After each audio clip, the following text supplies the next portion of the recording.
lingüístico. El hombre es una encrucijada en cuanto a ser errático. No es ni un mundo ni otro, es el puente entre mundos.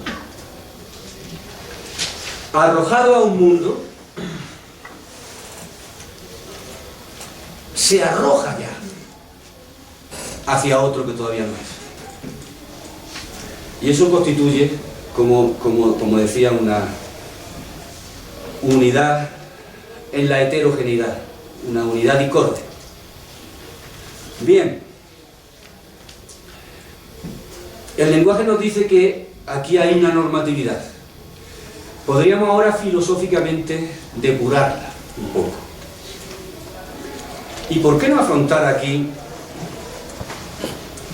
a Kant? Si Kant es el emblema, o uno de los emblemas más poderosos de la normatividad en la historia de la filosofía. La normatividad moral del imperativo categórico. Analicemos el imperativo categórico. Se puede deconstruir, y esto es lo que yo quiero hacer, pero no para eliminar a Kant, sino para desplazar a Kant conmigo, espero. El imperativo categórico, como todos ustedes saben, funciona de este modo, para saber que una máxima de mi conducta realmente se ajusta a lo que demanda el imperativo categórico, hay que realizar el ejercicio de universalización. Hay que ver si la máxima universalizada es coherente en sí misma o implica un absurdo. Pero esto significa que las máximas universalizables son eo ipso leyes prácticas en Kant. Eo ipso.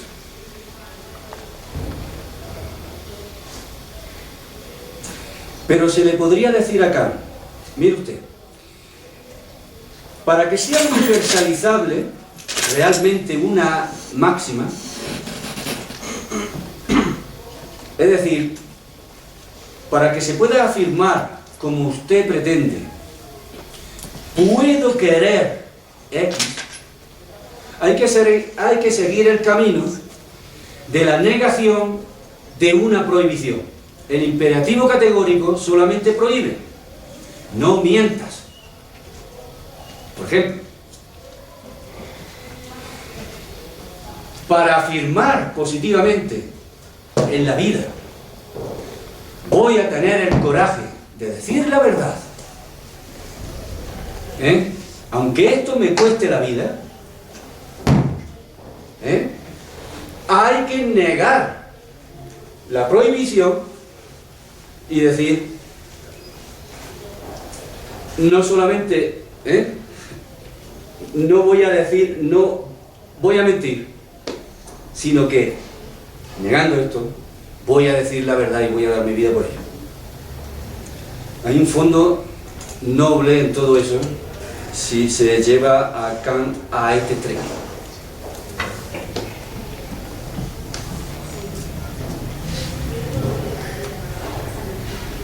Ahora bien, fijémonos en el paso de la negación y en este otro juego de la negación de la negación, ¿no? Para concebir la negación hay que sumergirse hermenéuticamente, existencialmente, en un mundo de sentido, en una praxis vital, en un curso de vida. ¿Por qué? Porque cualquier principio categórico es vacío, necesita una concreción. Por ejemplo, se puede decir, no mentiré por fines privados. Y entonces se puede entender que en el caso de que pues un individuo, ¿no? Esto es conocido, esto se ha planteado ya en filosofía, sea perseguido por la Gestapo nazi, ¿no? Sepamos nosotros dónde está, y nos pregunta la Gestapo, ¿dónde está? Y nosotros digamos que no sabemos, entonces hemos mentido. Y Kant diría, entonces ha faltado usted al deber. Espere, señor don Kant, no he faltado al deber, porque la máxima es que yo no miento por fines privados. Y aquí lo que ha ocurrido es que yo he mentido no por fines privados, no por mi subjetividad y mis intereses propios. Y esta máxima de no mentir por fines privados es universalizable. Luego sí puedo mentir en esa realidad, en esa situación contextual. Pero pensemos, se puede mentir por otras razones. Se me ha ocurrido esta mañana no mentir por fines públicos contingentes. Por ejemplo, ahora que hay crisis en España, etc. Los bancos, saben ustedes, están desahuciando a mucha pobre gente. Gente que está desde hace muchísimo tiempo pagando su casa, y entonces y que tiene muy pocos réditos económicos, ¿no? Y que le falta muy poquito para terminar de pagar la hipoteca, y de pronto viene el banco y lo desahucia y lo deja fuera, en este vil neoliberalismo que cursa allí en Occidente. Pues imaginemos que un banquero me pregunta a mí por cómo acceder, ¿no? Imaginemos que yo soy un abogado, cómo acceder mejor legalmente al desahucio de tal persona, pongamos que es un pobre inmigrante que trabaja noche y día. Y entonces yo miento. Y como he mentido, pues Kant me diría que he ofendido a la razón, he ofendido a la moral, al imperativo categórico, porque no se puede mentir bajo ninguna circunstancia. Y yo le contestaría, la máxima es no mentir por fines públicos contingentes. Ahora bien, yo estoy mintiendo aquí por fines públicos necesarios y no contingentes. El fin público es el de propiciar una situación social, general, en la que aquellos que poseen poca riqueza no sean maltratados por ello. Y el principio moral que me guía sería este. Mentir si es necesario para que los faltos de riqueza no sean maltratados socialmente.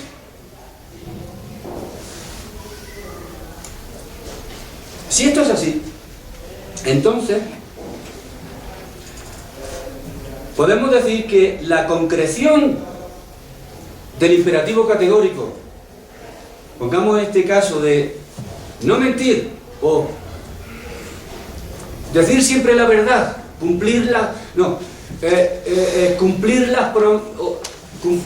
no incumplan las promesas, porque siempre es una prohibición, no mentir, no incumplir la promesa. Eso es abstracto, eso es vago, eso no dice nada, eso es vacío, porque tenemos que concretarlo en un contexto. ¿Qué significa no mentir en un contexto determinado? ¿Qué significa cumplir la palabra dada en este contexto determinado? Bien, pero para eso tenemos que sumergirnos para saber qué tenemos que hacer. Tendríamos que sumergirnos en una relación afectiva con el otro, para comprender realmente qué hace el otro, qué quiere el otro, qué desea, en qué situación está. Y entonces se necesitaría existencializar a Kant, ontologizar a Kant. El cumplimiento de la razón implica esta dimensión existencial que no tuvo en cuenta Kant, que es la de sumergirse en el contexto de vida del otro para aprehender el modo en que ha de ser concebida la máxima universalizable. Ahora bien, esa aprehensión y esa afección del otro en un contexto de vida no tiene regla, no tiene ninguna regla. Ahí ya no opera, hablando con Kant, la razón el juicio determinante, sino el juicio reflexionante, aquel del cual habla en la crítica del juicio. Es decir, un juicio que tiene que extraer lo universal de lo concreto, frente al determinante que va desde lo universal a lo concreto. ¿Qué es lo universal en ese rostro humano que me está mirando? ¿Qué universal me está apelando desde ese rostro? Pero un juicio reflexionante no tiene regla. Kant decía, depende de un talento, pero si lo existencializamos, podríamos decir que depende de un talante existencial, de una apertura, de la capacidad de sentirse afectado por el otro y conducido por la demanda de su otro. Como ven ustedes, aquí ya se ha colado Levinas, ¿verdad? Un poquito. Esto de que no tenga regla, esta dimensión existencial de la responsabilidad moral, fue ya muy bien visto por Aristóteles. Para Aristóteles, como ustedes saben, la virtud es un modo de ser, porque está fundido con el modo de vida de la polis, y la virtud está inserta en ese modo de vida de la polis. Pero luego, cuando en la Ética a Nicómaco habla de la justicia, él dice, bueno, pero la polis debe tener ciertas reglas de justicia. Entonces hemos de construir un aparato de reglas, de normas, y a esto le llama él lo legal.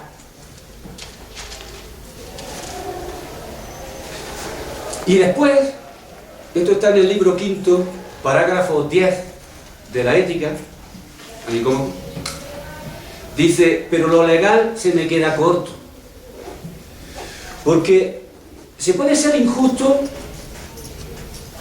infringiendo la norma, por supuesto, pero también se puede ser injusto si alguien, por ejemplo, es, sin infringir la norma, codicioso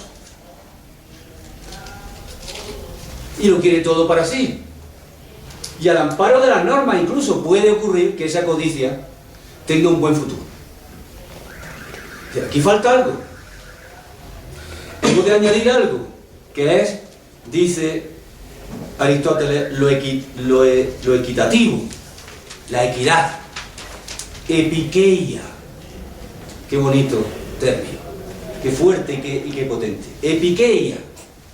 Y la epikeia implica, entre otras cosas, para generar equidad, aplicar la norma al caso concreto. Y ahí tenemos una indeterminación, lo mismo que dice Derrida, hace muy poquito en el tiempo que ocurre con la justicia, porque esa por ética, dado que implica la aplicación de una norma a un caso concreto, lo cual no tiene norma, lo que significa, según Derrida, que aplicando justicia, uno hace injusticia. Y que hay que depurar continuamente en una deconstrucción la aplicación de la norma. Les leo un texto del parágrafo 10 del libro quinto de la Ética. Así, lo justo y lo equitativo son lo mismo, y aunque ambos son buenos, es mejor lo equitativo. Lo bueno no es lo mejor. Lúcido, el estagirita. Lo que ocasiona la dificultad es que lo equitativo, si bien es justo, no lo es de acuerdo con la ley, sino como una corrección de la justicia legal. La causa de ello es que toda ley es universal y que hay casos en los que no es posible tratar las cosas rectamente de un modo universal. Lo justo sería, por un lado, lo isón, lo igual, pero por otro lado sería lo orzón, lo recto, que implica la epiqueia. La justicia es actuar según la recta razón, para la cual la recta razón tiene que vulnerar la ley de la razón. ¿Paradójico? La justicia, en este sentido equitativo, fuerte de epiqueia, es katatón orzón logos, actuar según la recta razón. Ya se ha añadido algo a la razón, la que sea recta. Y que sea recta es que incluya un elemento que no puede ser reglable, que es la frónesis, la capacidad para juzgar en un determinado contexto qué es lo universal que es apelado en lo concreto. Ya estamos en el mismo problema que en Kant. Pero es que este problema ha continuado, no solamente ahora ha sido renovado a través de Derrida, etc. No, tiene una larga tradición, por decirles, simplemente invitarlo a verlo en la historia del cristianismo.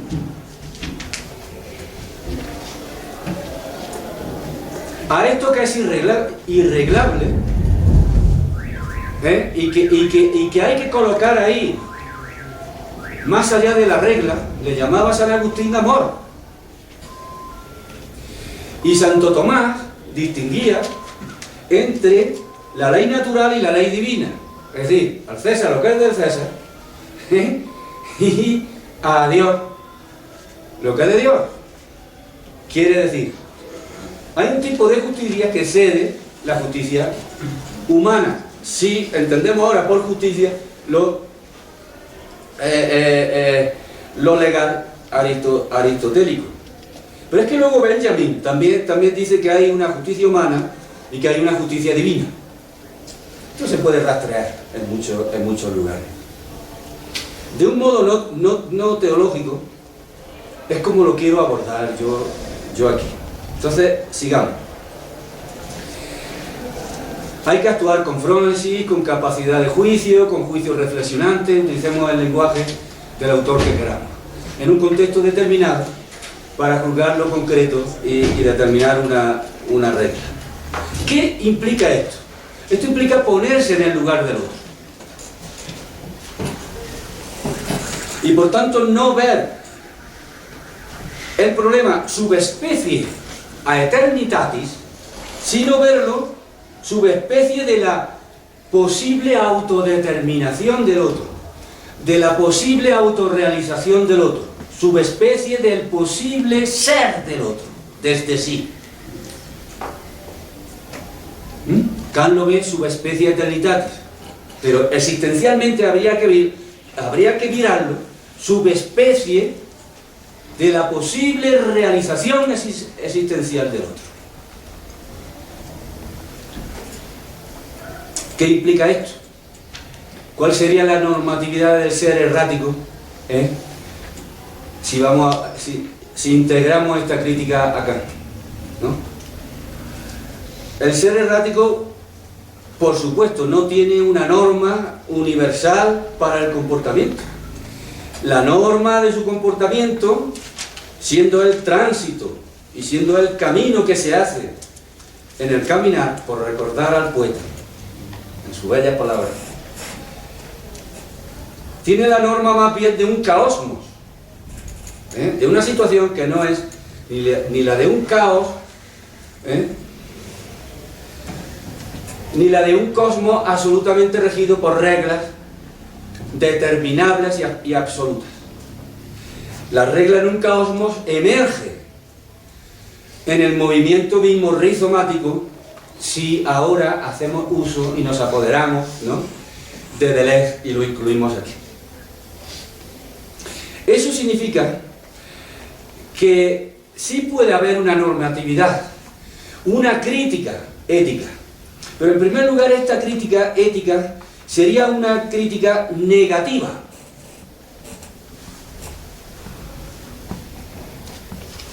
No sería una crítica que tuviese la dirección de una búsqueda del sentido, sino que tuviese la dirección de una eliminación del sentido. Y esto necesita un aprendizaje histórico, de tal manera que progresar signifique no acercarse, como dicen Habermas y Apple, a una meta ya anticipada, pero instalada en el seno de la razón, a priori, sino que signifique negativamente hacer frente al mal, por así decirlo. Eliminación del mal, eliminación del sinsentido, eliminación de lo aberrante. Claro, ya no podemos mirar el progreso como del ser errático, como aproximación asintótica allí, a un punto lejano, final y además impoluto. Tendríamos que verlo como el movimiento de una ameba,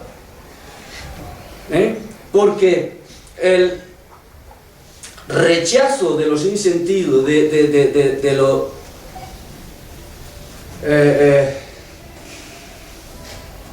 lo que está mal, ¿no? El rechazo de eso no determina una dirección determinada, concreta, sino que deja hacia el futuro muchas direcciones posibles. El futuro sigue siendo abierto. Nos determina de otra manera, nos determina a nunca más, de ese modo. Nunca más ese sufrimiento, nunca más. ¿Vale? Pero yo creo que hace falta algo más. Y aquí es donde le voy a proponer un principio ético al cual he llamado principio cenital. El hombre no es un ser solitario. El hombre se hace en el encuentro mismo de las relaciones intersubjetivas. Pero si estamos en la existencia, esto no podemos concebirlo a la Habermas, sino que habría que concebirlo a la Deleuze, con Deleuze. Los hombres se encuentran en el ámbito telúrico de su estancia en la Tierra, y se relacionan por su propio encuentro. Es el encuentro mismo lo que los vincula. Uno afecta al otro, el segundo afecta al primero y lo transforma, lo cambia, crea una diferencia en él. Este que ha sido diferenciado afecta de nuevo al otro y genera una diferencia en él, la cual genera por un afecto en el otro una nueva diferencia en él. A eso le ha llamado Deleuze síntesis disyuntiva. Es como una historia embrollada en la que dos fuerzas se confrontan y quedan vinculadas por esta afección recíproca, que no tiene ni causa primera ni telos final, sino que, de nuevo, caosmóticamente, por caosmosis, va generando la regla en ese ínterin, ¿no?, que hay entre usted y yo, que es una pura distancia y es la proximidad misma. Luego es un nihil productivo, es el entre, es el intersticio. que relaciona a los hombres. Si esto es así, el rizoma mismo que constituye la sociedad humana pide desde sí que el entre que vincula a los seres humanos, que los coliga, que es el nivel negativo del entre, se mantenga, se sostenga, que no sea anegado por la voluntad de uno. Que no venga ahí uno cualquiera, y que entonces establezca el modo en que, por su voluntad, unidireccionalmente, se va a establecer el entre, el intersticio. Ese rizoma pide que el entre se genere desde sí por el movimiento mismo del encuentro. ¿Cómo incorporar aquí a Kant? De modo negativo y existencial. Si el entre ha de ser preservado incondicionalmente, aquí hay un principio incondicional. Ahora bien, se trata no de preservarlo mediante una ley de la razón, etc. Ya vemos que esto falla. ¿Cómo podríamos preservarlo? Podríamos preservarlo del modo siguiente. Sabemos que cada uno de nosotros somos extraños a nosotros mismos. Un sujeto nunca es el mismo, porque siempre está lejos de sí mismo. Lejos de sí mismo, entre otras cosas, porque hay muchas, por su locura negativa. Tiene una locura productiva el sujeto, pero me estoy refiriendo a una locura negativa. La locura negativa es aquella que en la profundidad de nosotros nos doblega de tal modo que hace aflorar todas nuestras miserias egocéntricas, yoicas, ¿no?, etcétera. Si esto ocurre, si esa locura negativa de toda la miseria que uno alberga dentro de mí emerge fuera, entonces yo estoy anegando el entre. Metafóricamente podríamos decir, la sombra de mi locura improductiva, negativa, miserable, la sombra de mi locura miserable, anega el entre y mata al otro. ¿Cuál es el principio incondicional entonces? Si seguimos con la metáfora de la sombra.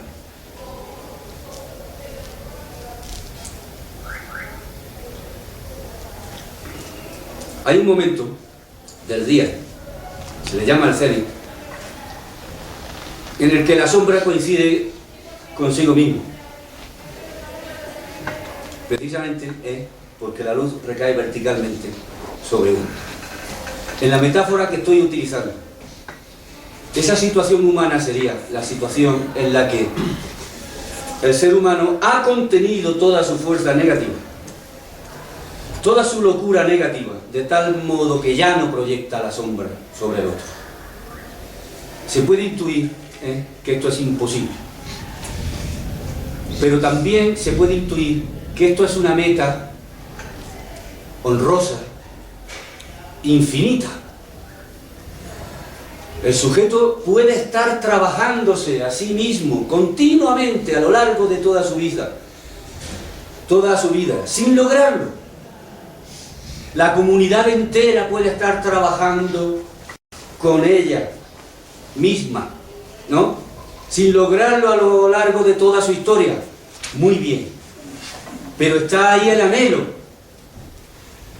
de no tener esa sombra que anegue el entre, el intersticio, y mate al otro.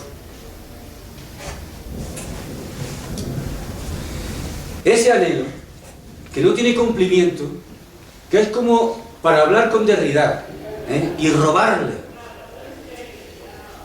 su bella terminología, injertarla aquí. Esa promesa infinita de no tener sombra se puede expresar en el imperativo cenital que yo le propongo. Estoy obligado. Y esto es incondicional. Y no surge de la razón, sino que surge de mi existencia. A volcar toda mi miseria, toda mi locura improductiva sobre mis propios hombros y no sobre otro. Fíjense que no se trata aquí de decir voy a ayudar al otro en esto y en tal y cual. Es otra cuestión. Es trabajarse a uno mismo. Voy a dejar que el otro florezca y emerja desde sí. Para lo cual yo tengo que, repito, decirme a mí mismo, estoy obligado, en mi existencia, a tragarme mis propias miserias, a hacer que todo lo improductivo en mí, que todo lo que arrasa, que todo lo que destruye, no recaiga sobre el otro, sino sobre mis propios hombros. Imperativo cenital. ¿Me queda mucho tiempo? ¿Me queda poco? ¿Cómo vamos, don Miguel?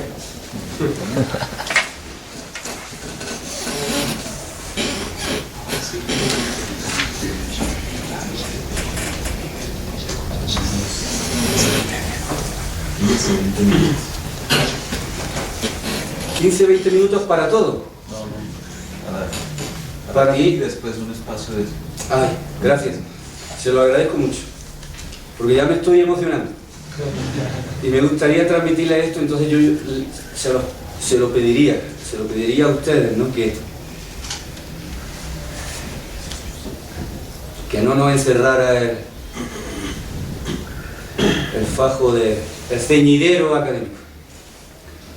El ceñidor académico, perdón, ¿no? Vamos a precisar esto un poco. Claro, el imperativo cenital tiene un carácter negativo, pero tiene otro también positivo, que me gustaría explicitar.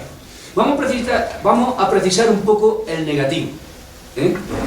Significa que el hombre es un ser capaz de volverse hacia sí mismo y de convertirse en víctima de sí mismo. Por el otro. Por el entre de las relaciones humanas. Y podríamos decir, por el ser errático. Porque el ser errático también es en general. Un entre, ya lo hemos dicho. Y ese entre hay que mantenerlo vivo. Entonces, el ser humano es un ser que es capaz de sacrificarse a sí mismo por lo humano que habita en su subjetividad pequeñita.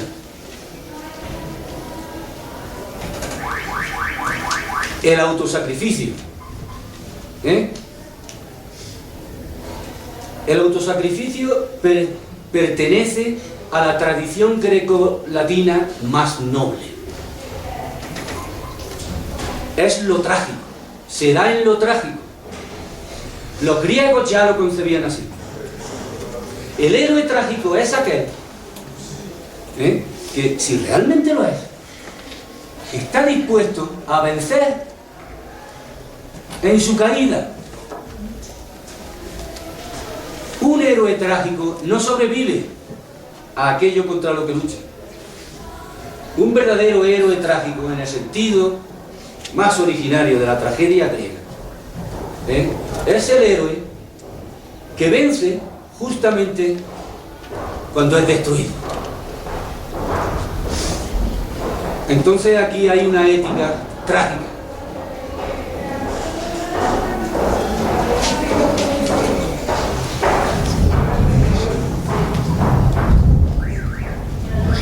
Espero un poco a que el sonido... Es una ética trágica que, y lo dejo aquí, esto es simplemente un apunte, se podría buscar en Unamuno.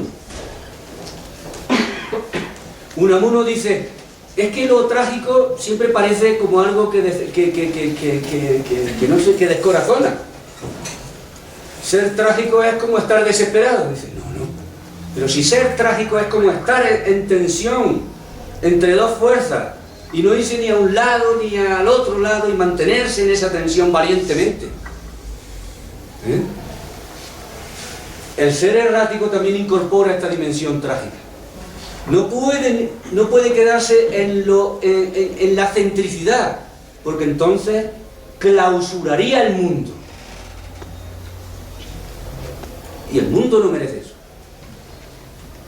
No puede ser completamente excéntrico, porque entonces estaría fuera del mundo, lejos del mundo, objetivando al mundo. Tiene que mantenerse trágicamente en esa tensión, con valentía. Hay una ética trágica aquí. En sentido positivo, ¿cómo escudriñar esto? Aquí me siento muy dubitativo, pero les propongo lo siguiente, y me propongo a mí mismo lo siguiente porque estoy pensando en voz alta.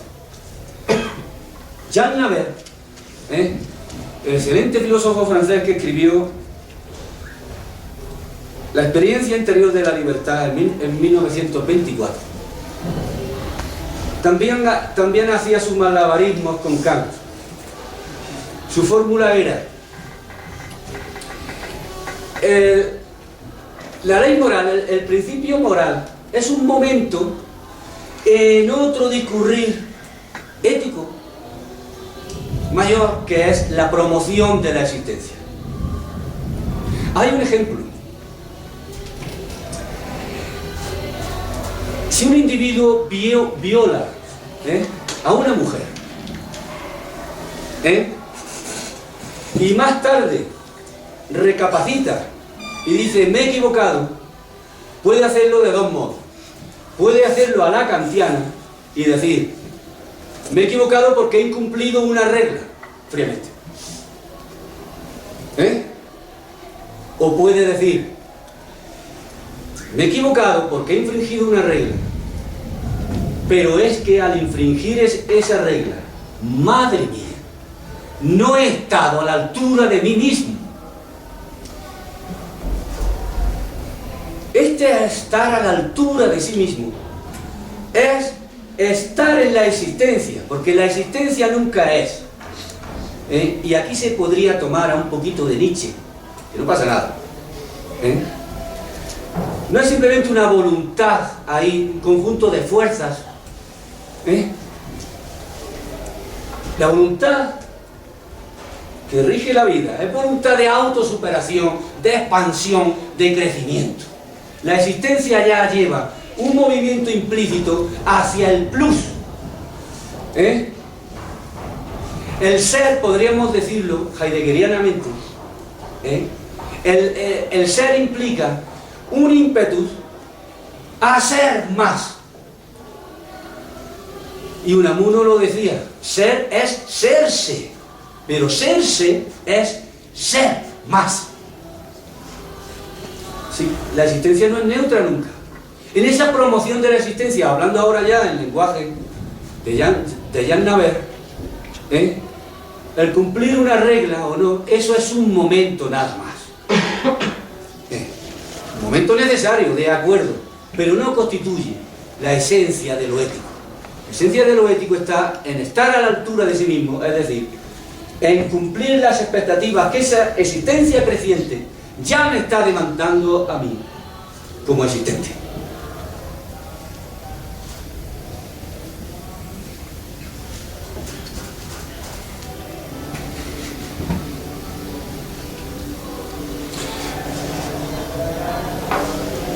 Dos cositas nada más y ya rápido. Podríamos añadir, perfilar un poco más esto de lo positivo, ¿no? Por lo que hemos visto, significaría también promover un caosmos, en el que esa promoción de existencia perseverase en su continuo crecimiento. Pero ¿qué? Si alguien dice, bueno, ¿y cómo sabemos que una promoción de existencia, que una intensificación del caosmos, en el que se genera ahí la regla, in status nascendi, es un paso hacia adelante, en sentido metafórico, es decir, es el logro de algo mejor de lo que teníamos, y no un simple cambio? ¡Ay, difícil problema! Ahí sí nos vemos con una roca dura. Bien, se podría decir, hay que hacer al rizoma en sus movimientos, hay que hacerlo selectivo. En Deleuze ya se preocupa mucho por mostrar que es selectivo, un rizoma, porque un rizoma, según sus movimientos, va cribando, dice él, un conjunto de posibles. Hay muchos posibles que pueden injertarse en esa retícula de síntesis disyuntivas, pero hay otros que no, y entonces los elude y acepta otros. Bien, hay una criba, pero todavía hay algo ahí que resuena, ¿no? Y dice, ya, pero, y esos otros ya tienen la garantía, ¿no?, de ser mejores.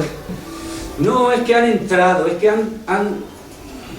son pertinentes, según el movimiento del rizoma, pero ¿son mejores? Les propongo lo siguiente.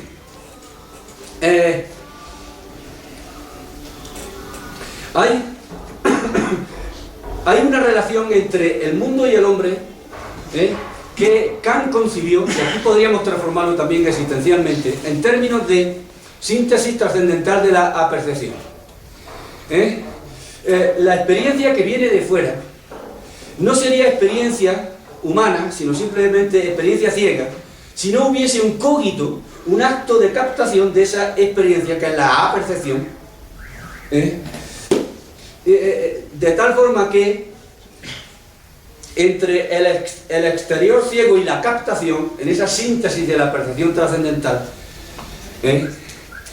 lo oscuro queda iluminado, por así decirlo. ¿Cómo llevarlo a la existencia? ¿Cómo bajar a Kant, aquí abajo? Hemos hablado del extrañamiento. Bien, eso, desde mi punto de vista, el extrañamiento podría sustituir al acto de captación del código.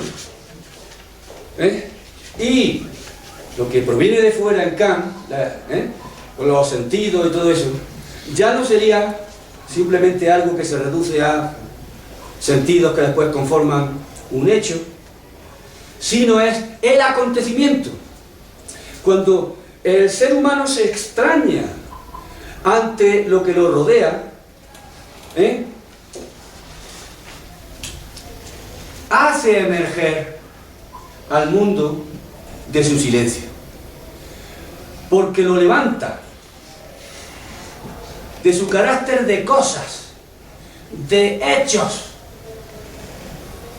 al carácter más noble de acontecimiento, es decir, de emergencia viva.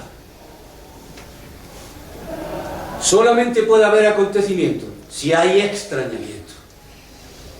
Y el extrañamiento queda ligado al acontecimiento. Ahora bien, el acontecimiento siempre está amenazado. El acontecimiento es fugaz, es un rayo.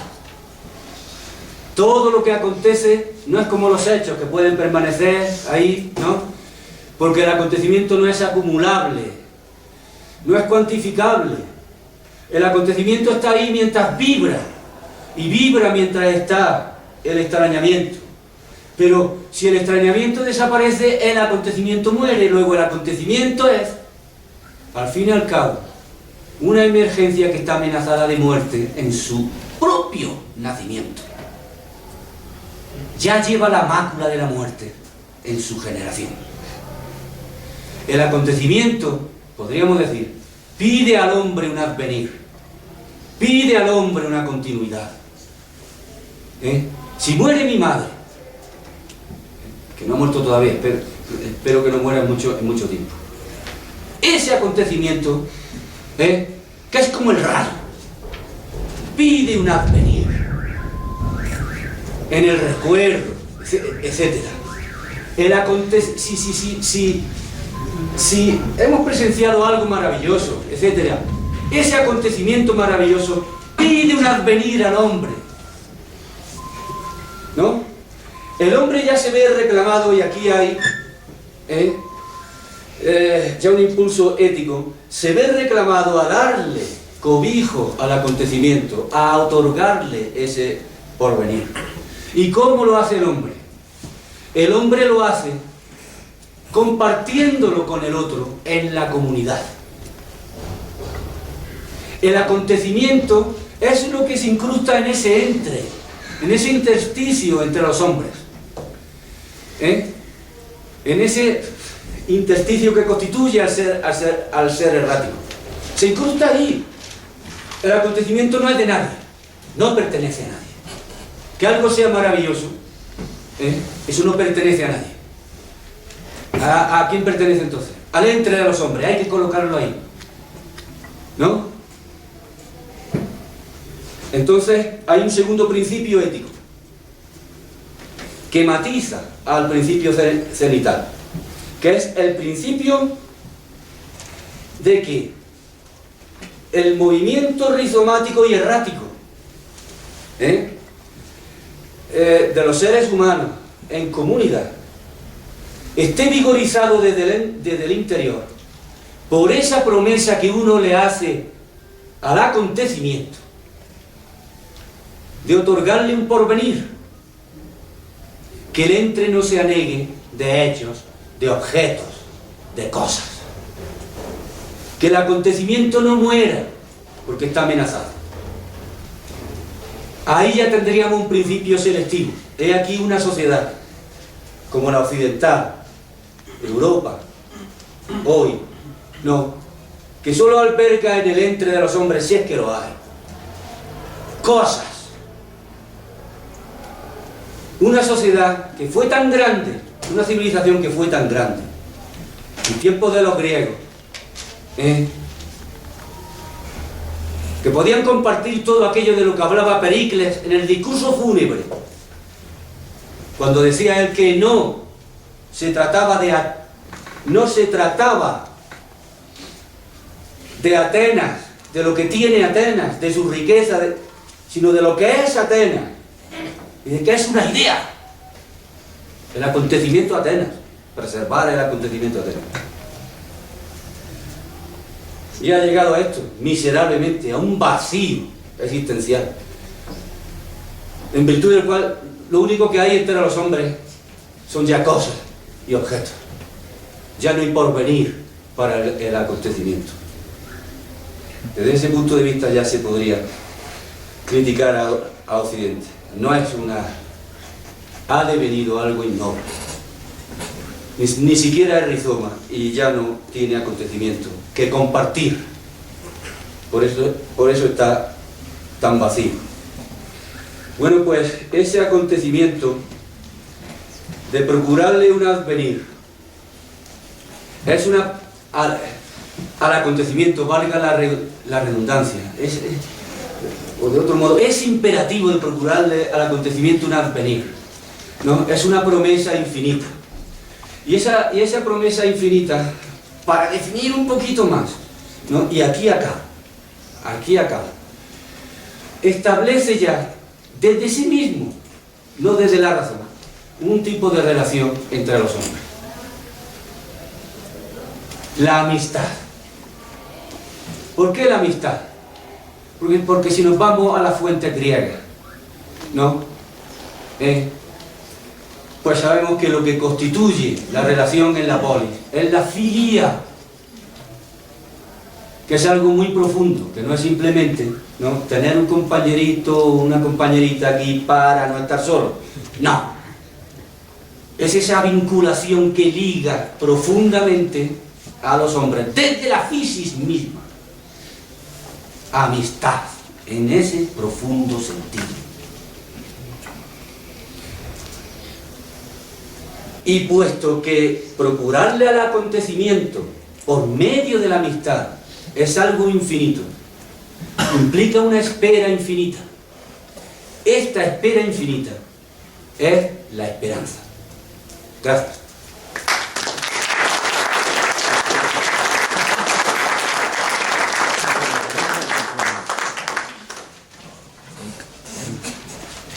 Gracias, Luis. Ahora espacio para las preguntas. Doctor Luis, si se pretende que en ese escenario el hombre cargue sobre sí mismo su propia miseria, pero es que sucede que en una sociedad muchos hombres dejan regar, van regando, porque son productores de esa miseria, de esa oscuridad, de ese barro, de eso que daña, y van regando,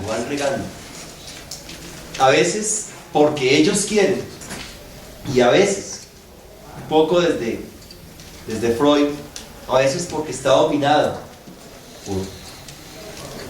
por pulsiones, por inconsciente, por fuerzas oscuras.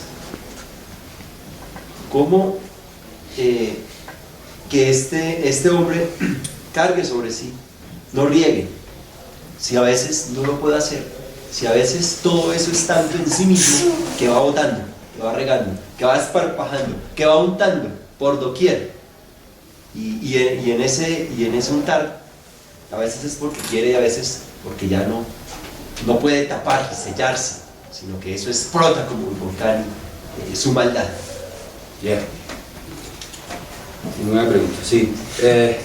Es una tarea para la humanidad. Y entonces aquí se posibilita un tipo de saber, si me permiten con toda la modestia, es lo que yo propongo como una ontología crítica de la sociedad. El hombre tiene que desplegar disciplinas nuevas que sean autocríticas. Ahí puede uno tomar un poquito de Foucault, de Deleuze, etc., pero hay que llevarlo más allá. De tal manera que desarrollemos un saber autorreflexivo acerca de aquello que nos bloquea, acerca de aquello que, ¿no?, freudianamente nos impulsa y desconocemos, etc. Llevar la ciencia de la conducta a un terreno más allá del estímulo-respuesta, ¿no? Transitar por un camino, por ejemplo, del análisis existencial, no sé, lo digo como un ejemplo de lo poco que hay, pero eso está por hacer, ¿no? Eso en el campo del saber. Y luego, en el campo de una vida humana, es una vida de continua autoinspección, no una autoinspección justiciera, ¿no?, sino alegre y jovial. Soy capaz de bloquear esta miseria si la detecto. Por tanto, estoy siempre ojo avizor. No solo ojo avizor ante lo que puedo, ante lo que merezco, ¿no?, sino ojo avizor ante mi miseria.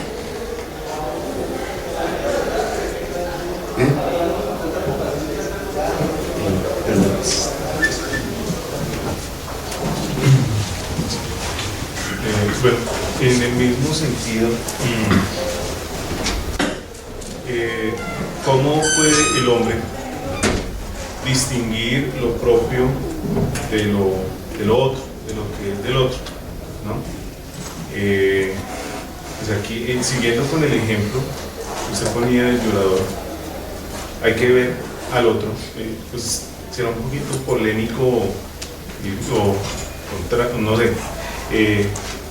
El otro puede decir que violó a la mujer porque estaba vestida provocativamente o porque fue producto de las circunstancias.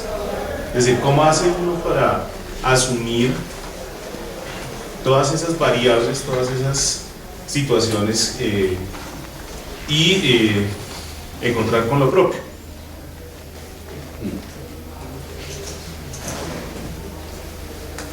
Vaya preguntita me están haciendo. No, pero está bien porque esto fuerza a pensar. Vamos a ver. Uno está siempre alejado de sí mismo. Uno no conforma una identidad consigo mismo. Porque uno ya es la remisión al otro, y podríamos decir con Derrida, la remisión al otro, y al otro, y al otro, etc. ¿No? Entonces uno podría distinguir entre una acción que ha sido provocada. A ver, una acción que ha sido provocada.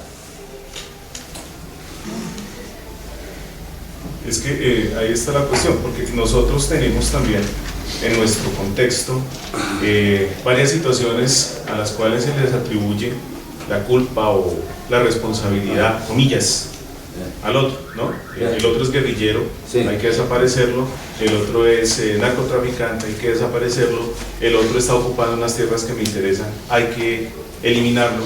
¿Sí? Habría que distinguir entonces, se me está ocurriendo, entre una situación en la que yo estoy fuera de mí, no idéntico a mí mismo, en la medida en que ya soy otro, ¿no? Aunque nunca pueda ser el otro y esté ahí en una promesa infinita de ser otro. Y la situación en la que estoy fuera de mí porque me impongo sobre el otro y anego el entre, ¿no? En el caso de la guerrilla, y esto, ¿no? Se me ocurre, diría, hay dos formas de afrontar esto. Una, mediante un poder absolutamente coercitivo y sin explicaciones. Punto. La guerra fría. La guerra totalmente fría. Gélida. ¿No? Eliminación del otro. Otro camino. Y entonces esto ya exige del ingenio humano, ¿no? ¿Cómo conseguir trasladarle al otro el acontecimiento de tal modo que podamos compartirlo? Pongámonos a hablar, pero no simplemente mediante una discusión estratégica, en la que es un juego entre mi poder, de mi voluntad, y su poder de su voluntad, y aquí llegamos a un acuerdo, que es lo que se hace ahora en política, acuerdos. Pero los acuerdos son negocios, y esto ya nos lleva al homo economicus, ¿no? Que es el que hace política. No, un modo de hacer política nuevo, que no existe ahora, que sería poner en el entre, ser capaz de poner en el entre el acontecimiento de la guerrilla, intentar dejar que emerja entre nosotros y dejarnos llevar en la conversación por el acontecimiento y por lo que él pide, no por su voluntad ni por la mía. Se me ocurre. Pero para eso hace falta una política que hoy no conocemos. Buena voluntad. Claro, una política con verdadera voluntad. Claro. Existencial. Sí. Gracias, profesor. Bueno, me han surgido muchas preguntas, pero quisiera que por favor nos aclarara un poquito dentro de el imperativo y el segundo que usted plantea. Hay dos asuntos que no me quedaron claros y que me suscitan mucha inquietud. Es decir, el asunto de la eliminación, que no puedo volcarle mi miseria al otro, pero que tengo que eliminarla. Entonces eso tengo que cargar con ella, eso me preocupa, porque sería como, eso puede explotar como un volcán y puedo terminar yo teniendo que suicidarme porque no hay otra. Es decir, tengo tanta miseria que ¿qué hago con ella? Eso puede ser, o bien que al eliminarla de todas maneras quede en el entre o se lo atribuye yo al otro. Es decir, ese asunto, digamos, de de cómo tramitar esa negatividad mía, negatividad no, miseria, ¿no? Es que ese es un tema. Y lo otro es como lo opuesto, y es que usted ha mencionado en varias oportunidades la nobleza, digamos, como oposición a la miseria. Y me pareció entrever que en esa nobleza sería como un sustituto del progreso, un sustituto, una nobleza que tal vez estaba en el pasado y que tenemos que recuperar. Gracias.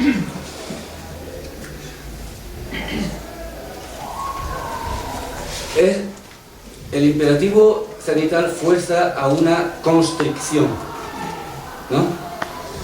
Pero es existencial, ¿no? Volcar sobre mí mi propia miseria. Su pregunta me permite ahora precisarlo quizás y verlo desde otra cara. Y también relacionarlo con su pregunta. Hace falta, claro, un examen, un análisis, y eso en el caso del individuo. Para el caso de la sociedad, desplegar una ontología crítica de la sociedad, ¿no? Pero no podemos descuidar que una miseria humana se anuncia. Hay siempre un barrunto, y aunque uno no la conozca, aunque uno no sepa cuál es su miseria, uno sí escucha el barrunto de la miseria. Bastaría con escuchar ese barrunto para que el hombre cenital ya detuviese su mano. Y entonces estaría deteniendo algo que no conoce, pero que barrunta, que anegaría el ente. Esto puede funcionar incluso en el derecho, o sea, ¿cómo hacerlo operativo? Me parecía a mí vislumbrar en su pregunta. Hay ciertas sociedades, por ejemplo, islámicas, en las que la mujer está completamente sofocada. Kantianamente sería, para reparar esa injusticia, sería: cumpla usted los derechos humanos que obligan, ¿no?, según la regla esta, ¿no?, a que la deje usted, a que sea igual. Esto operaría de otro modo. No existen derechos humanos en cuanto a reglas objetivas que pertenecen a la razón. Existe la tarea de traducir los derechos humanos a un lenguaje existencial, del imperativo cenital. Y entonces lo que se le dice es: señor varón, usted está obligado a mirarse a sí mismo, a ese ejercicio de constricción. Sus miserias no las lance sobre la mujer. Sea usted lo suficientemente fuerte como para cargarlas sobre su espalda. Y entonces ya no se trata de cumplir una regla aquí, sino de dejar en franquía, mediante la propia constricción, que emerja desde así eso que hoy llamamos derechos humanos y que pensamos que son reglables, y que yo pienso que no. La nobleza, Aristóteles. La felicidad y el cumplimiento de la virtud en Aristóteles coinciden. Pero ¿qué es la virtud? La excelencia. Si yo soy carpintero, entonces puedo construir esta mesa simplemente para, así pues, estratégicamente, del modo muy mal, pero que quede bonita exteriormente, ¿no?, y se rompe a los 2 días para vender más, ¿no? O puedo hacer esta mesa con sorgue, generalmente hablando con cuidado, ¿no?, cuidando de ella, ¿no? Eso sería hacer la mesa con excelencia. Cada uno tiene sus capacidades, cada uno tiene sus tendencias, cada uno tiene sus anhelos, ¿no? Lo que dice Aristóteles es: cumpla usted todos esos anhelos, tendencias, etcétera, con excelencia. La nobleza vendría a ser como el rostro de la excelencia. Gracias.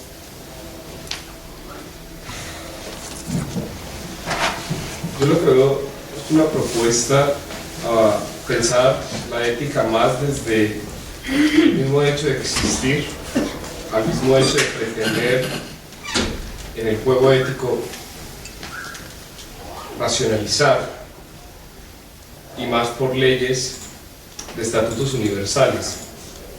Mi pregunta es, ¿cómo proponer ese tipo de ética existencial cuando la sociedad actual en la que estamos todavía pareciese tener esa pretensión de legalizar racionalmente y universalizar, cuando la ética relativa nos pide tal vez flexibilizar y moldear los hechos éticos a hechos y casos concretos? Pues desde mi punto de vista, se podría reactualizar y traer al presente esta reflexión de Jan Naver, ¿no? Y se trataría no de decirle a la sociedad actual, debe usted abandonar la norma, debe usted abandonar la ley, ¿no? Porque eso nos llevaría a una lucha de todos contra todos. El hombre necesita ley, normas. Sino decir, dése cuenta de que el cumplimiento de la ley es insuficiente y de que es solamente un momento en el cumplimiento de la promoción de existencia. Y eso testimoniar, ¿no? No conceptualizarlo y dárselo ahí en un catecismo político, ¿no? Sino mediante movimientos sociales que testimoniaran eso. Y bueno, uno se alegra en medio del vacío occidental en el que estamos, ¿no? Pues cuando surge un movimiento 15M en el que unos jovencitos, ¿no? Resulta que van y testimonian, no conceptualizan ni le mandan al gobierno ninguna carta, sino que se hacen ver simplemente allí reunidos en una plaza, haciendo lo que los políticos no son capaces de hacer. ¿Eh? No sé si respondo a su pregunta. Haría falta mostrar, testimoniar ese autosacrificio que el que quiera entenderlo religiosamente, que lo entienda. Yo no lo entiendo religiosamente. Yo creo que el autosacrificio está, ¿no?, en el carácter trágico del ser humano, ¿no? Mostrar ese autosacrificio, ¿no? Mire, tengo aspiración heroica, pero no en el sentido de que quiero que me reconozcan todos ustedes. Tengo aspiración heroica en este sentido más noble, ¿no? De victimizarme a mí mismo si es necesario y cuando sea necesario, y se lo voy a mostrar. Y eso es otra cosa distinta de pedir y exigir, oye, es que han recortado, exijo que me aumenten el sueldo porque me lo han bajado. Eso generaría otro tipo de acciones, otro tipo de prácticas que están todavía por emerger. Sería plantarse ahí ante la autoridad y decir, heme aquí, no me voy a enfrentar a usted, ni le voy a tirar piedras, no. Ahora vamos a dar clases ahí en la calle, ¿no? Usted no me proporciona fondos para... Da igual. No está prohibido ahí que nos reunamos, ¿no? Pues vamos a dar clases ahí en la calle. Entonces yo contengo ese vislumbre, ese barrunto de que, en realidad, por lo que estoy luchando, es porque me aumenten el sueldo, es por lo material, etcétera, etcétera, etcétera, que es por lo que luchan la mayoría de los movimientos, no de jóvenes, sino de mayores. Habría que aprender de los jóvenes en esto.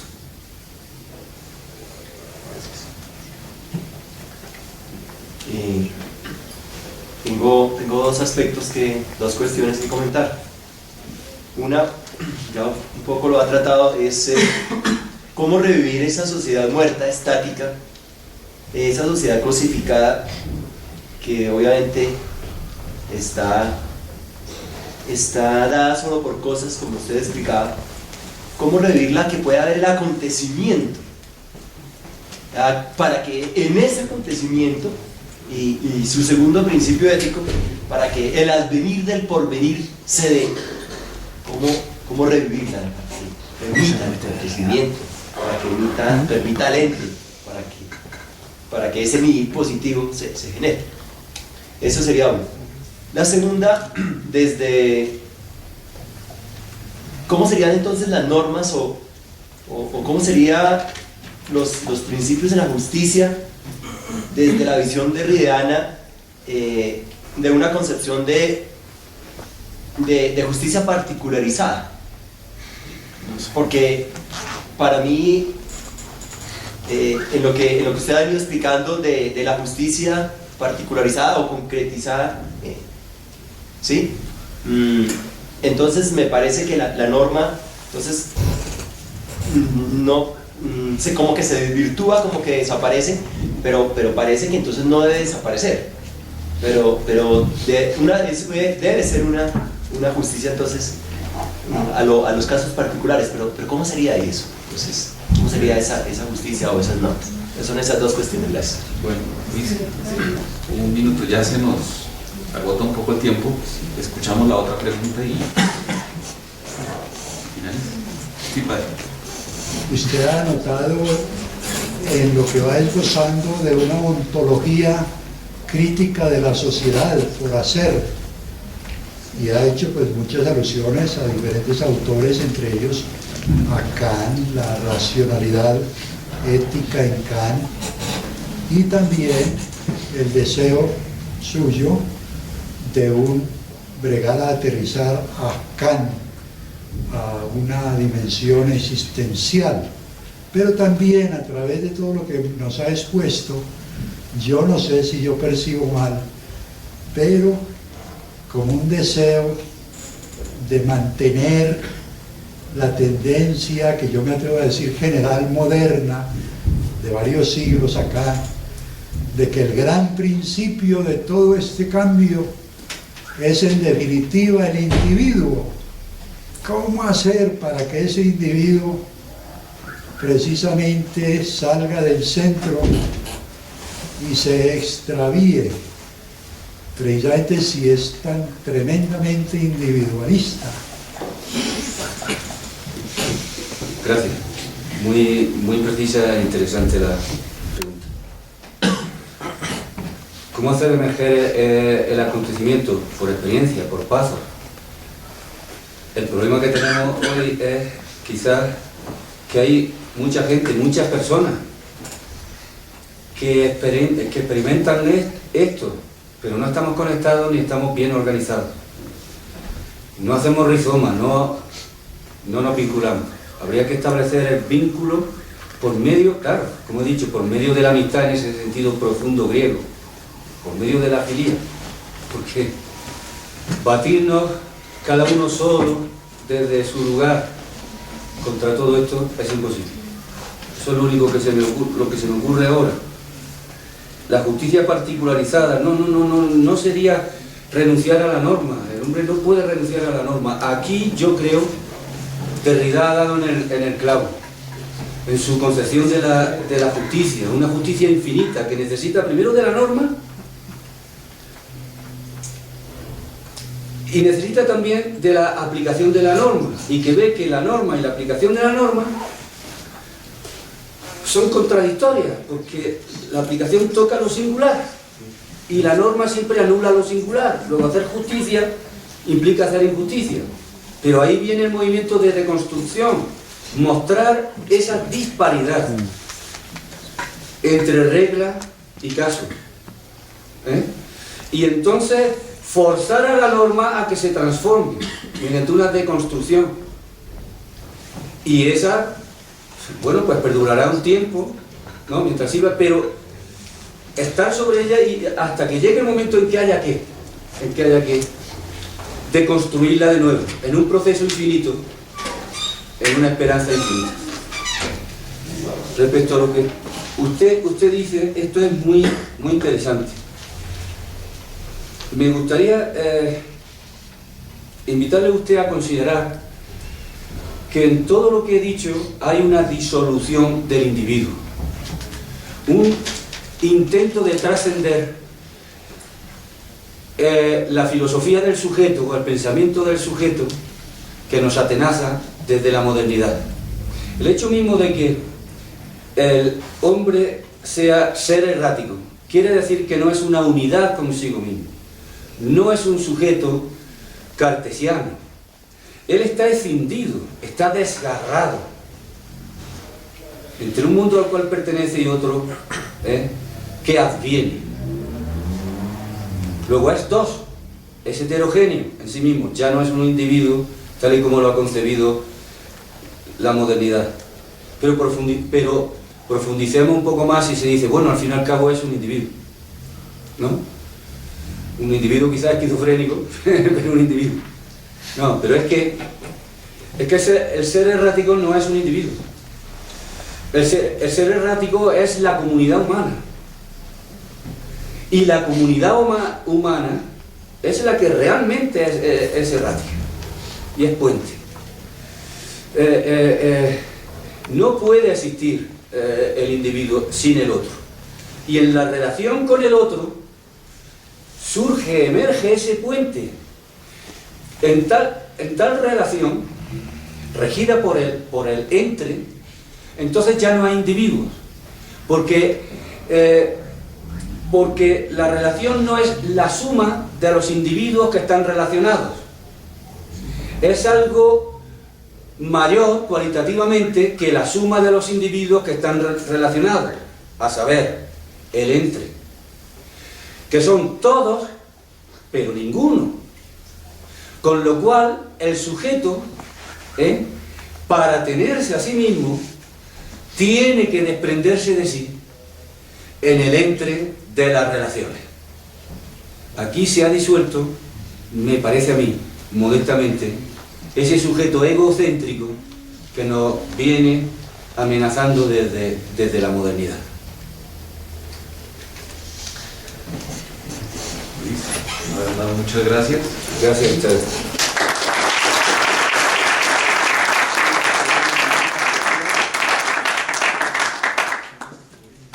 Muchas gracias por la compañía.